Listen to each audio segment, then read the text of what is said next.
Hello student, welcome back my YouTube channel. तो आज की वीडियो में हम आपको बताने जा रहे हैं कि उपास्थि के प्रकार क्या होते हैं। काफ़ी ज़्यादा इम्पोर्टेंट है, कई बार इससे संबंधित परीक्षाओं में प्रश्न पूछ लिए जाते हैं। तो उपास्थि के प्रकार आज हम बिल्कुल हिंदी में और आसान तरीके से समझेंगे ताकि आप इसे अच्छी तरह से याद कर सकें। तो देखिए, उपास्थि के जो प्रकार हैं, 4 प्रकार में बांटा गया है इनको। पहला है हाइलीन उपास्थि, दूसरा है इलास्टिक उपास्थि जिसे हम हिंदी में प्रत्यास्थ उपास्थि भी कहते हैं, और तीसरा है फाइब्रस उपास्थि यानी कि तंतुमय उपास्थि, और चौथा है कैल्सीफाइड यानी कि कैल्सीभूत उपास्थि। तो इस प्रकार से यहाँ पर 4 भागों में इसको बांटा गया है। तो सबसे पहले हम देखते हैं कि हाइलीन उपास्थि क्या होता है, इसके कौन कौन से एग्जाम्पल होते हैं। पहला होता है हाइलीन उपास्थि में भ्रूणीय अवस्था में, क्योंकि जो हाइलीन उपास्थि होती है वो कहाँ पाई जाती है, भ्रूणीय अवस्था में पाई जाती है, यानी कि एम्ब्रियोनिक स्टेज में पाई जाती है। कौन सी उपास्थि, हाइलीन। दूसरा इसका एग्जाम्पल है जो लैरिंग्स होता है, इसे हम वॉइस बॉक्स के नाम से भी जानते हैं, तो इसमें भी ये हाइलीन उपास्थि पाई जाती है। और तीसरा है वायुनाल में सी आकार की जो उपास्थियाँ होती हैं वो भी किसकी बनी होती हैं, हाइलीन उपास्थि की बनी होती है। देखिए यहाँ पर हमने एक डायग्राम बना रखा है वायुनाल का।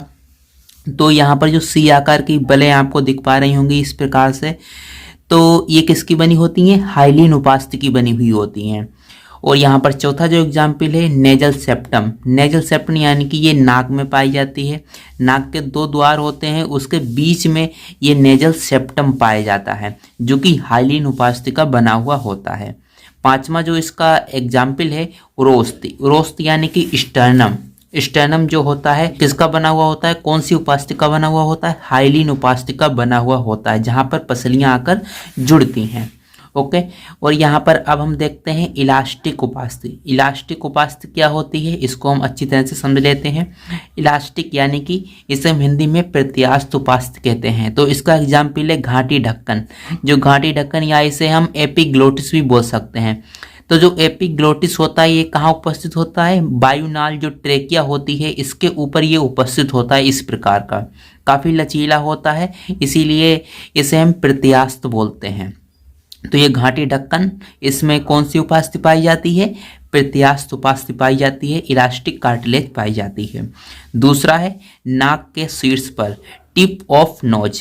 नाक का जो शीर्ष होता है वो भी काफ़ी ज़्यादा लचीला होता है, तो उसमें भी ये इलास्टिक उपास्थि पाई जाती है। और तीसरा है कर्ण पिन्ना यानी कि कान का जो पिन्ना होता है, यानी कि ईयर पिन्ना। ओके, इसमें क्या पाया जाता है, इसमें भी इलास्टिक उपास्थि पाई जाती है, क्योंकि वो भी काफ़ी ज़्यादा लचीला होता है। अगला है चौथा, इसका एग्जाम्पल इलास्टिक कार्टिलेज का यूस्टेकियन नलिका, यानी कि इसे हम फेलोपियन ट्यूब भी बोल सकते हैं, फेलोपियन नलिका भी बोल सकते हैं। तो इसमें भी कौन सी उपास्थि पाई जाती है, इलास्टिक उपास्थि पाई जाती है। अगला यहाँ पर जो उपास्थि का एग्जाम्पल है फाइब्रस उपास्थि यानी कि तंतुमय उपास्थि। यहाँ पर कुछ फाइबर होते हैं, कुछ तंतु होते हैं। देखिए यहाँ पर हम फाइब्रस कार्टिलेज को देख लेते हैं कि फाइब्रस जो कार्टिलेज होती है वो कहाँ पाई जाती है, 2 रीढ़ की हड्डी जो होती है उनके बीच में क्या होता है, कुछ फाइबर होता है जिसे हम फाइबर उपास्थि बोलते हैं, या फाइब्रस कार्टिलेज भी बोल सकते हैं। ओके, तंतुमय उपास्थि। तो ये कहाँ पाई जाती है, अंतः कशेरुकी पट्ट पे यानी कि इंटरवर्टिबल डिस्क में ये पाई जाती है। इस प्रकार से ये कशेरुकी हैं, इनके बीच में ये फाइब्रस उपास्थि पाई जाती है ताकि ये लचीली हो सके और हम अच्छी तरह से इसे मुड़ सकें। ओके, तो इस प्रकार से ये पाई जाती है। दूसरा यहाँ पर है प्यूबिक सिम्फाइसिस बोन में। जो प्यूबिक सिम्फाइसिस बोन होता है, जब आप सारी हड्डियों के नाम जानेंगे तो वहाँ पर ये भी बताया जाएगा प्यूबिक सिम्फाइसिस बोन क्या होती है, और प्यूबिक सिम्फाइसिस बोन के यहाँ पर क्या पाया जाता है, फाइब्रस उपास्थि पाया जाता है। और अगला यहाँ पर है कैल्सीफाइड यानी कि कैल्सीभूत उपास्थि या कैल्सीफाइड कार्टिलेज। तो क्या होता है, ये लंबी अस्थियों के शीर्ष पर पाया जाता है। कहाँ पर, लंबी अस्थियों के शीर्ष पर, या आप बोल सकते हो हेड ऑफ लॉन्ग बोन।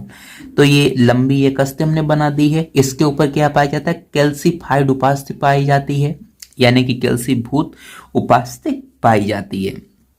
तो इस प्रकार से हमने आपको ये चारों टाइप बता दिए हैं उपास्थि के। एक यहाँ पर आपको थोड़ी सी इन्फॉर्मेशन और देनी है कि जो हाइलिन उपास्थ्य होता है वो कहाँ पाया जाता है, भ्रूणीय अवस्था में पाया जाता है, लैरिंक्स में पाया जाता है। अभी मैंने जैसे एग्जाम्पल आपको बताया उसी प्रकार से।